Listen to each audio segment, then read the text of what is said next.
जय गुरुदेव। परमार्थी प्रश्नोत्तरी। गुरु शिष्य संवाद।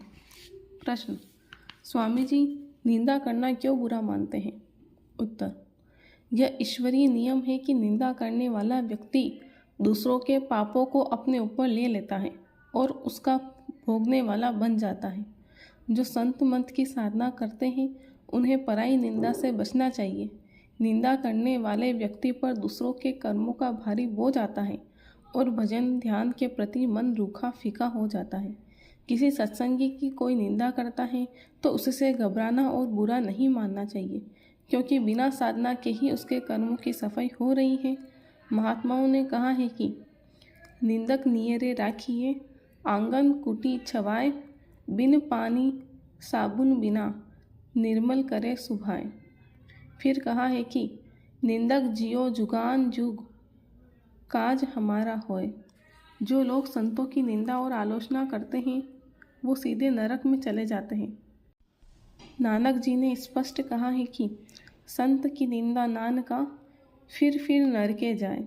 कहने का मतलब ये है कि निंदा करने से दूसरों के पाप कर्म अपने ऊपर आ जाते हैं, इसलिए सत्संगियों को किसी की भी निंदा आलोचना से बचना चाहिए।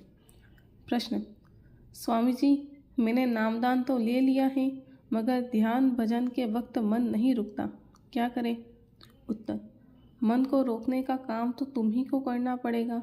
मन जब रुकेगा तभी अंतर में कुछ दिखाई सुनाई पड़ेगा। प्यार और लगन जरूरी है। दुनिया में भी जब कोई काम लगन के साथ किया जाता है तब सफलता मिलती है। इसी प्रकार परमार्थ भी है, करोगे तो पाओगे, नहीं करोगे तो नहीं पाओगे। दोनों आंखों के ऊपर तीसरा तिल है। वहाँ पहुँचने पर सुंदर सुंदर महल है, वहाँ जाकर डेरा जमाओ। बड़ा आनंद है, सुंदर सुंदर दृश्य है, वहाँ अंधेरा कभी नहीं होता। एक तरह से यह कार्य मुश्किल नहीं है, केवल तुम्हें बाहर देखने के बजाय अंदर में देखना है।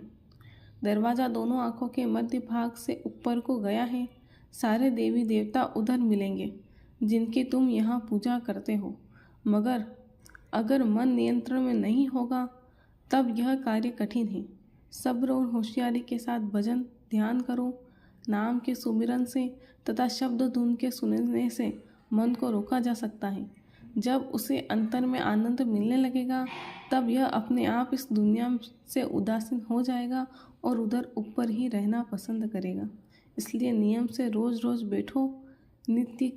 नित्य के अभ्यास से सफलता अवश्य मिलेगी। प्रश्न: स्वामी जी, मैं अपनी पसंद के लड़के से विवाह करना चाहती हूँ। उत्तर: माँ बाप की रजामंदी हो तो बहुत अच्छा है। दूसरी बात, अगर वह मांस शराब का सेवन करता है तो हो सकता है तुम्हें भी इसके लिए उकसाए। ऐसी हालत में तुम्हारे भजन में बाधा। तीसरी, अपनी ही जाति बिरादरी की शादी अच्छी होती है।